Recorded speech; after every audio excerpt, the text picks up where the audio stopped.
Hello students, इस video lecture के अंदर हम इलेक्ट्रोस्टैटिक यूनिट से कुछ इंपॉर्टेंट क्वेश्चंस को डिस्कस करेंगे।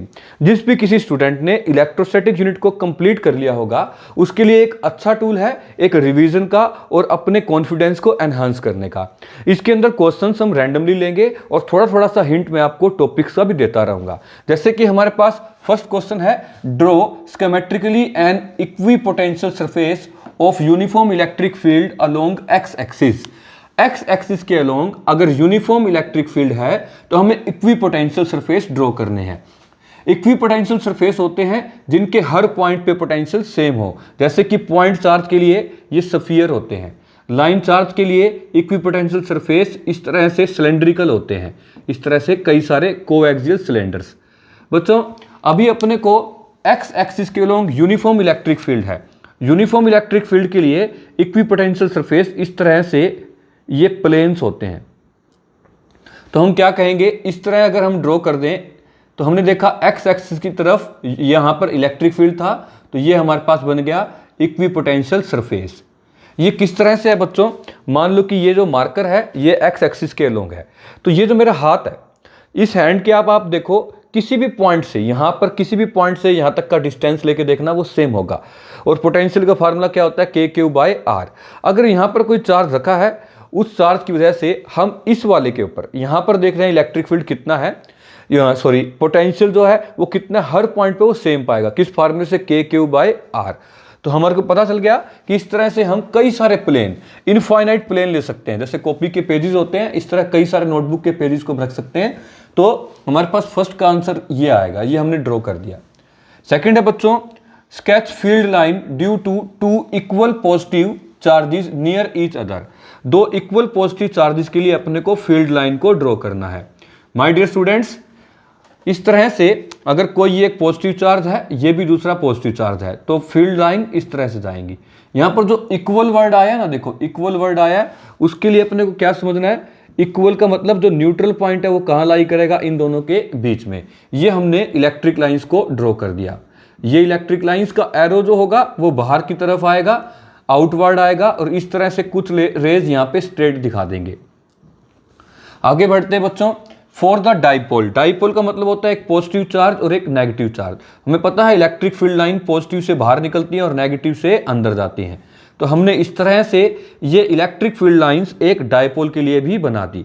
माय डियर स्टूडेंट्स, अपने को इस बात का ये ध्यान रखना है कि यहां पर जो ये डिस्टेंस है ये हर बार इंक्रीज करता दिखाना है। यहां पर जो डिस्टेंस था इससे ज़्यादा डिस्टेंस ये वाला होना चाहिए।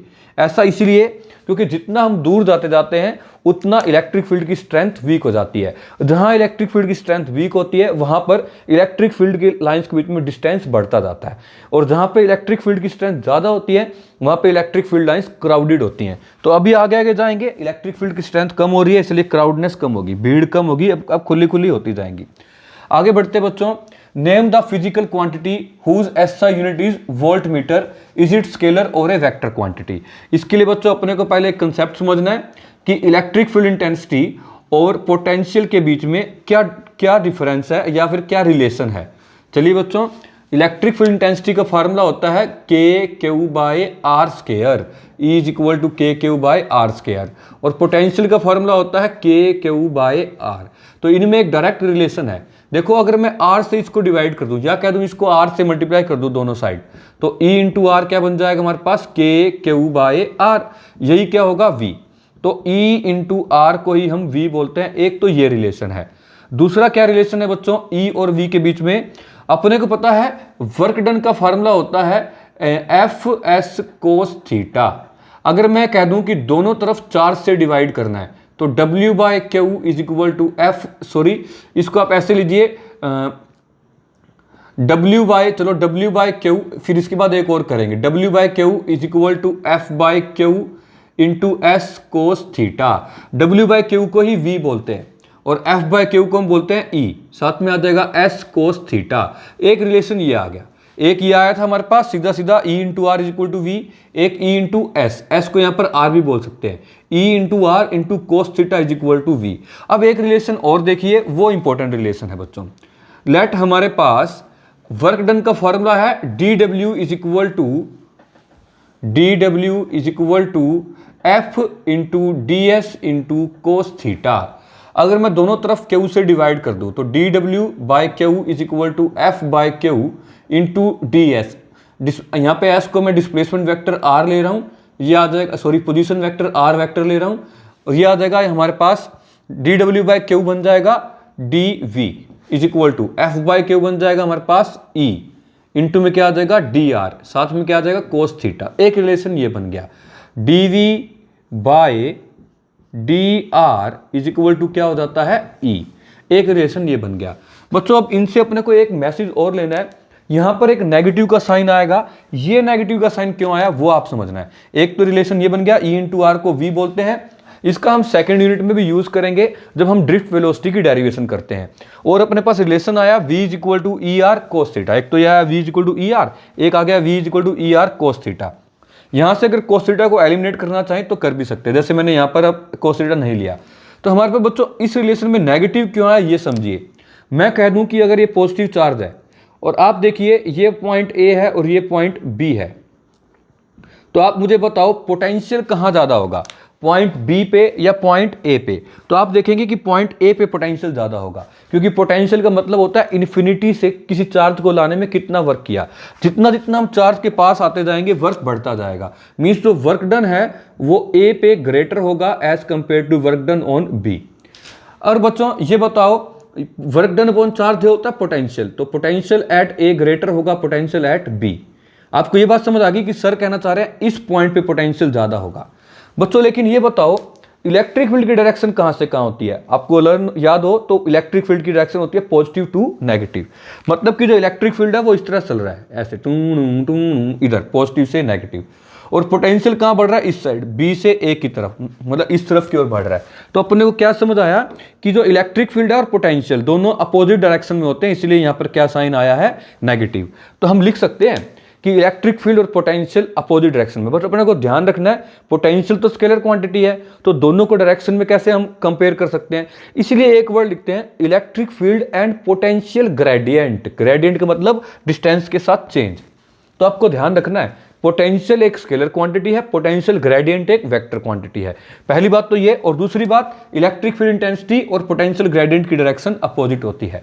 या और इजीली आप ये लिख सकते हो कि इलेक्ट्रिक फील्ड इंटेंसिटी और पोटेंशियल ग्रेडियंट वो इस तरह से होते हैं कि जिस डायरेक्शन में इलेक्ट्रिक फील्ड इंटेंसिटी बढ़ती है उस डायरेक्शन में पोटेंशियल डिक्रीज होता है। देखो अगर इधर जा रहे हैं ए से बी की तरफ, अगर हम उस तरफ की ओर जाते, ये वाली जो डायरेक्शन है ये किसकी डायरेक्शन है हमारे पास इलेक्ट्रिक फील्ड इंटेंसिटी की, यहां पर, और पोटेंशियल इस डायरेक्शन में डिक्रीज हो रहा है, मतलब ए से बी में डिक्रीज हो रहा है। हमने देखा ना पोटेंशियल ए पे ज्यादा था बी पे कम है। तो बच्चों अब अपने को समझ आ गया पहली बात तो ये सारे रिलेशन।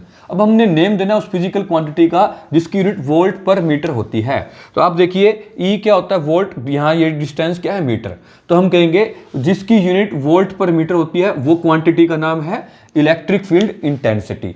और दूसरी बात ये एक स्केलर क्वांटिटी वेक्टर क्वांटिटी है। इलेक्ट्रिक फील्ड इंटेंसिटी कैसी क्वांटिटी है वेक्टर, और इसकी डायरेक्शन होती है पॉजिटिव टू नेगेटिव, जो कि पूछी नहीं। नेक्स्ट क्वेश्चन है बच्चों question number fourth question read करेंगे। 2 point charges repel each other with a force F. 2 point charges दे रखे हैं जो कि एफ फोर्स से एक दूसरे को रिपेल करते हैं। when placed in water of dielectric constant 81, what will be the force between them when they are placed at the same distance apart in air? बच्चों अपने को पता है F naught by F M, force in free space by force in medium is equal to dielectric constant होता है। Free space को हम air भी ले लेते हैं, इसमें कोई ज़्यादा फर्क नहीं होता। तो फोर्स इन एयर क्या आ जाएगा K इंटू एफ एम। तो हमें वाटर के लिए फोर्स दे रखा है 81, देखो सॉरी वाटर के लिए जो फोर्स दे रखा है वो दे रखा है F, तो हमने यहाँ F लिख दिया। K दे रखा है 81, तो हमारे पास आ जाएगा 81 F। ये आ गया फोर्स इन एयर, जो कि हमारा आंसर है 81 F। अब हम देखते हैं क्वेश्चन नंबर 5। क्वेश्चन नंबर 5 को हम रीड करेंगे। Electric dipole moment of CuSO4 molecule is 3.2 into 10⁻30 -32। ये माइनस बच्चों अंडरस्टूड है कि जो डिस्टेंस है वो कम होता है दोनों के बीच में। Find the separation between copper and sulphate ion. बच्चों अपने को पता है इलेक्ट्रिक डायपोल मोमेंट का फॉर्मूला होता है Q इंटू 2L। जब भी दो इक्वल एंड अपोजिट चार्ज एक दूसरे से दूर पड़े हों उस टाइम पे Q इंटू 12 लेते हैं। 12 होता है लेंथ ऑफ डायपोल, जो कि अपने को दे रखी है 3.2 इंटू 10⁻−32। चार्ज कितना होगा बच्चों, अपने को पता है Cu 2 पॉजिटिव होता है और SO4 के ऊपर 2 नेगेटिव होता है। ये आयंस में जब डिसोसिएट होते हैं तो 2 पॉजिटिव और 2 नेगेटिव होता है। हमें कोई भी एक चार्ज लेना है और 2 यूनिट पॉजिटिव का मतलब है 2e, मतलब कि 2 इंटू 10⁻2 इंटू 1.6 इंटू 10⁻−19। इसको हम सोल्व करेंगे तो बन जाएगा 32। देखो क्या बन जाएगा 3.2 इंटू 10⁻−19, या देखा 3.2 इंटू 10⁻−19। चार्ज हमारे पास आ गया, लेंथ हमारे पास आ गई बच्चों। इन दोनों को जस्ट हम मल्टीप्लाई करेंगे तो हमारे पास आंसर आ जाएगा। इसमें जो ये आंसर दे रखा है ये मे भी रॉन्ग भी हो सकता है। आई होप सो अपने को ये समझ आ गया P is equal to Q into 2L वाले फॉर्मूले से। चलिए बच्चों नेक्स्ट हम देखते हैं। अब हम देख रहे हैं net capacitance of 3 identical capacitor. 3 identical capacitor दे रखे हैं और सबकी जो कैपेसिटेंस है वो 12 माइक्रोफैरेड दे रखी है। ये हमने लिख दिया सबकी हमारे, और तीनों को पैरेलल में कनेक्टेड कर रखा है। देखो कैसा कह रखा है, कनेक्टेड इन पैरेलल। तो 3 अगर कैपेसिटर ले लिया हमने इस तरह से, ये पैरेलल में कनेक्टेड है, ये अभी तक की कंडीशन है, इसका कोई यूज नहीं है। हर एक कैपेसिटर की जो कैपेसिटेंस है दैट इज 12 माइक्रोफैरेड। ये क्वेश्चन था, ये भी 12 माइक्रोफैरेड, ये भी 12 माइक्रोफैरेड, और नेक्स्ट भी 12 माइक्रोफैरेड। माय डियर स्टूडेंट्स, अपने से पूछा क्या है, अपने से ये पूछा कि what will be net capacitance, नई कैपेसिटेंस क्या होगी जब 2 of them are connected parallel, उनमें से 2 को पैरेलल कनेक्ट करें, मतलब ये कंडीशन हो जाए। ये देखो 2 पैरेलल में हो, थर्ड तो अपने आप फिर इनके सीरीज में आ जाएगा। अब अपने को बताना है, ये अभी ये बताना है, ये मान लो हमने बैटरी बना दी, ये हमारे पास सभी कैपेसिटर्स हैं। तो माय डियर स्टूडेंट सबकी वैल्यू 12 12 12 माइक्रोफैरेड और ये माइक्रोफैरेड है। माय डियर स्टूडेंट्स, जो हम 10th क्लास तक करते थे रेजिस्टेंस का केस, ये उससे उल्टा होता है। रेजिस्टेंस में जो फॉर्मूला सीरीज का होता था, इसमें वो पैरेलल के लिए होता है, और जो फॉर्मूला पैरेलल के लिए होता है रेजिस्टेंस में, इसमें वो सीरीज के लिए होता है। जैसे कि मैं कहूं इन दोनों का नेट कितना आएगा, पैरेलल में हम डायरेक्ट ऐड करते हैं, क्योंकि जब रेजिस्टेंस सीरीज में होती थी ना तो हम उसको डायरेक्ट ऐड करते थे। जो रेजिस्टेंस का सीरीज वाला फॉर्मूला इसमें पैरेलल का होता है। तो 12 + 12 ये कितना हो जाएगा बच्चों, हमारे पास 24, और ये बन जाएगा हमारे पास 12। इसको सोल्व कर लिया, ये आ गया 24, इसको हमने देखा तो ये 12 लिख दिया। माय डियर स्टूडेंट्स, माइक्रोफैरेड हम लिख देते हैं साथ साथ। अब ये दोनों सीरीज में है, तो रेजिस्टेंस के केस में सीरीज का क्या फार्मूला होता था याद करो, पैरेलल का क्या फार्मूला था, 1/Rp = 1/R1 + 1/R2 ऐसे होता था। और इसमें अगर सीरीज में है तो रेजिस्टेंस का पैरेलल वाला फार्मूला, मतलब कि 1/Cp क्या हो जाएगा, 1/C1 + 1/C2। समझ आ रही ना अपने को, जो रेजिस्टेंस के केस में पैरेलल के लिए फार्मूला याद कर रखा था, हमने लर्न कर रखा था, वही अपने को इसमें किस केस में देखना है, सीरीज के केस में। तो 1/Cp आ जाएगा 1/C1 + 1/C2 + 1/C3, ऐसे एंड सो ऑन, जितने भी कैपेसिटर हों वो लिख सकते थे। फिलहाल हमारे पास 2 ही कैपेसिटर हैं। हम इस क्वेश्चन को सोल्व कर लेते हैं यहाँ पर। तो हमारे पास आ जाएगा ये 1/24 + 1/12। तो हम देख लेंगे, ये आ जाएगा हमारे पास 1/24 + 1/12, 1/C = ये 1/C आ जाएगा 24। देखिए एलसीएम आ गया, यहाँ बच गया 1 + 2, मतलब कि 1/C = 3/24, या फिर हम कहें C क्या आ जाएगा 24/3, या फिर C आ जाएगा 8 माइक्रोफैरेड। यही हमारा देखो आंसर है। नेक्स्ट देखते बच्चों, इसी के सेकंड पार्ट में कह रखा है अगर ये सीरीज में कनेक्टेड हो। सीरीज में कनेक्टेड होने का मतलब कि 2 कैपेसिटर सीरीज में है, इसका मतलब जो थर्ड कैपेसिटर है उनके साथ अभी पैरेलल में होगा, मतलब ये कंडीशन कह रहे हैं। ये बच्चों प्रैक्टिस करेंगे तो अपने को समझ आ जाएगा। ये तो कैपेसिटर के टॉपिक हैं, ये सारे के सारे प्रैक्टिस के ही हैं। मतलब ये कंडीशन दे रखी है, देखो 2 तो सीरीज में है, थर्ड अभी क्या है अंडरस्टूड है, वो पैरेलल में है, क्योंकि पहले उन्होंने कहा तीनों पैरेलल में है। ये मैंने बच्चों बैटरी बना दी, ये हमने बैटरी बना दी। चलो बच्चों, ये 12 है, ये 12 है, और ये क्या है 12 माइक्रोफैरेड, अपने आप लिख लेना। पहले हम इनको सोल्व करेंगे तो ये क्या बन जाएगा बच्चों 12, 1/12 + 1/12। ये हमारे पास कितना आ जाएगा बच्चों, क्योंकि सीरीज में वही फॉर्मूला लगता है जो रेजिस्टेंस के केस में पैरेलल का था। ये आ जाएगा 1/C = इतना, हमने इसका ले लिया, ये आ गया हमारे पास 2/12, 1/12 + 1/12 होगा 2/12। यहाँ से 1/C आ जाएगा 1/6, या C आ जाएगा 6। मतलब इन दोनों को सोल्व किया तो हमारे पास क्या आ गया 6 माइक्रोफैराड। कितना आ गया 6। माय डियर स्टूडेंट्स, अब अपने को क्या करना है, ये दोनों किस में है, पैरेलल में है। ये दोनों किस में है, पैरेलल में। पैरेलल में होंगे तो बच्चों हम क्या करेंगे, दोनों को डायरेक्ट ऐड कर देंगे तो बन जाएगा 12 + 6 जो कि क्या होगा 18 माइक्रोफैराड। पैरेलल में वही फार्मूला लगना जो रेजिस्टेंस के केस में सीरीज में होता था। तो ये 12 था, ये 6 आया था, तो हमारे पास आ गया 18। इसको हम थोड़ा ठीक कर लेंगे, ये हमारे पास आ जाएगा 18। नेक्स्ट है बच्चों हमारे पास क्वेश्चन नंबर 7। वो कह रहे हैं ए charge Q is placed at center of an imaginary spherical surface। कोई एक स्फेरिकल सरफेस है, उसके सेंटर पे Q चार्ज पड़ा है और पूछ रहा है कि जो फ्लक्स होगी उसके हाफ पार्ट में से कितना बाहर आएगी। ये गॉस थ्योरम के अंदर हमने अच्छे से समझ रखा है कि पूरा फ्लक्स जो निकलता है वो होता है Q/ε0।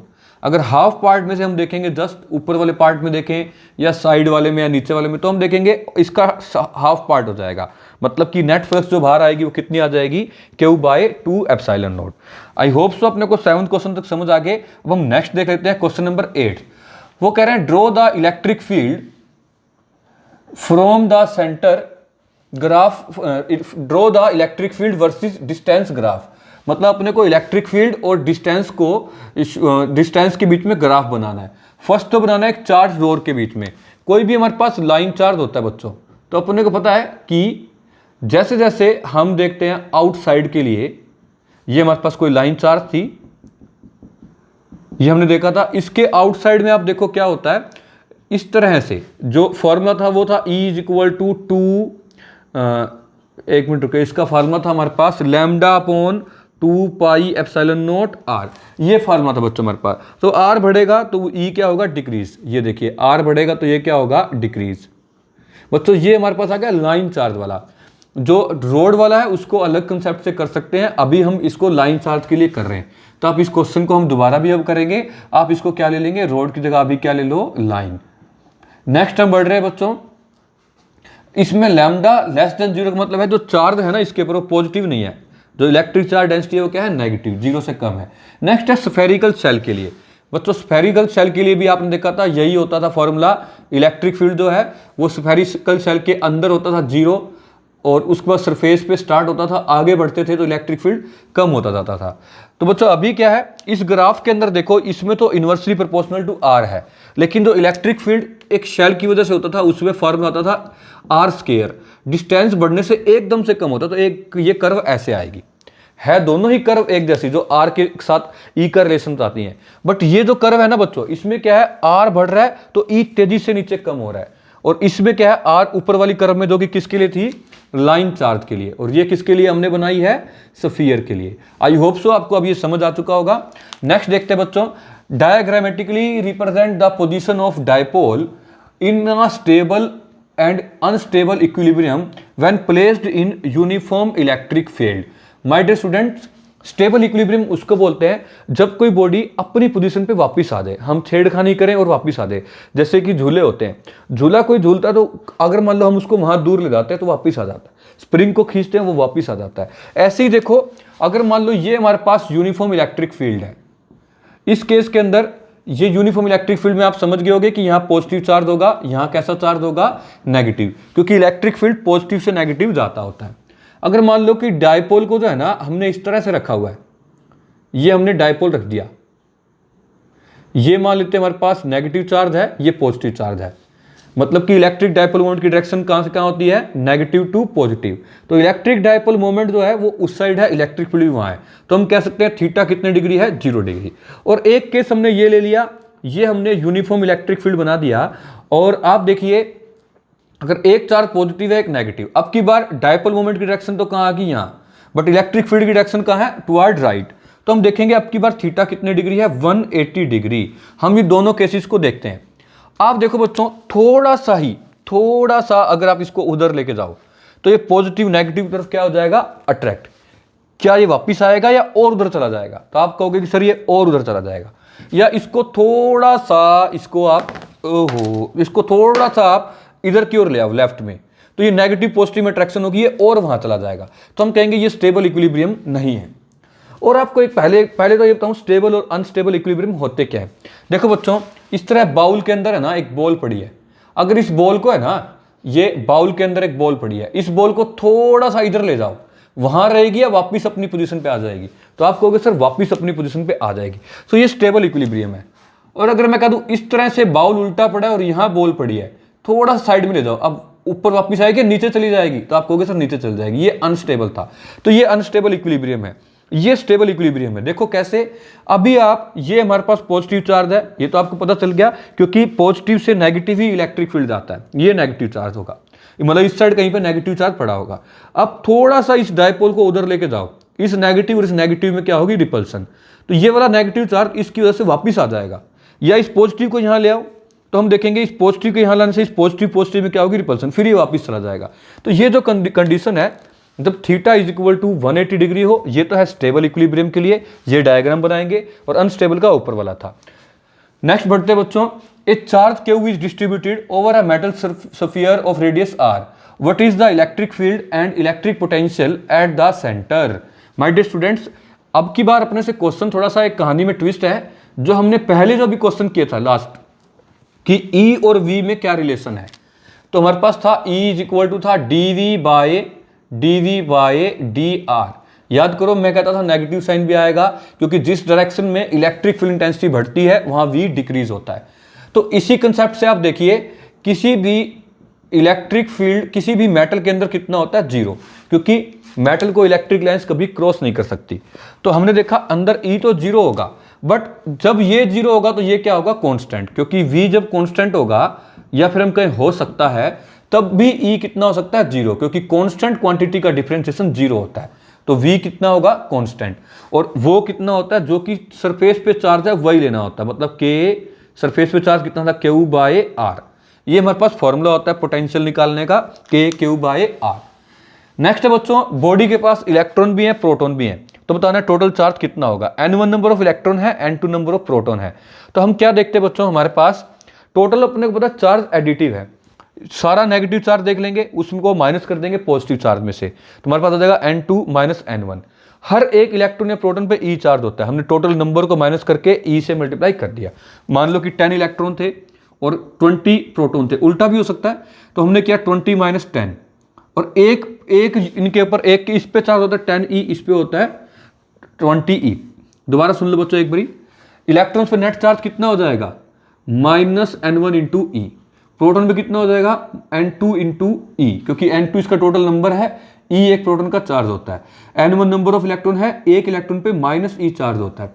अगर हम इन दोनों को सोल्व करेंगे तो यही आ जाएगा, ये अपना आंसर है। वो कह रहे हैं व्हाट इज टोटल पॉजिटिव और negative charge present in 1 mole of water. Water के 1 मोल में टोटल कितना पॉजिटिव और नेगेटिव चार्ज होता है। बच्चों चलिए पहले तो हम ये देख लेते हैं, वाटर के 1 मोल के अंदर 1 मॉलिक्यूल पे कितना चार्ज होता है। देखो H2O होता है, H के अंदर 2 इलेक्ट्रॉन 2 प्रोटॉन, क्योंकि 2 हाइड्रोजन है ना, एक हाइड्रोजन में 1 इलेक्ट्रॉन होता है, तो टोटल कितने इलेक्ट्रॉन हो गए, 2 इलेक्ट्रॉन। ऐसे ही 2 प्रोटॉन्स भी हो गए। ऑक्सीजन में क्या होता है, 8 इलेक्ट्रॉन्स एंड 8 प्रोटॉन्स। तो हम देखें 10 तो टोटल इलेक्ट्रॉन बन गए और 10 ही प्रोटॉन बन गए। तो अगर हम यहां से देखें तो एक मॉलिक्यूल पे इतना चार्ज है 10E। अगर हम ये एक मॉलिक्यूल के लिए पूछा था, सॉरी, अगर मोल के लिए पूछा होता तो एवोगाड्रो नंबर से मल्टीप्लाई करते। फिलहाल तो हमारे पास आ गया 10E इस पे पॉजिटिव चार्ज होगा और 10E इस पे क्या होगा, नेगेटिव चार्ज। नेक्स्ट है how does the energy of dipole changes when it rotated from unstable equilibrium to stable equilibrium.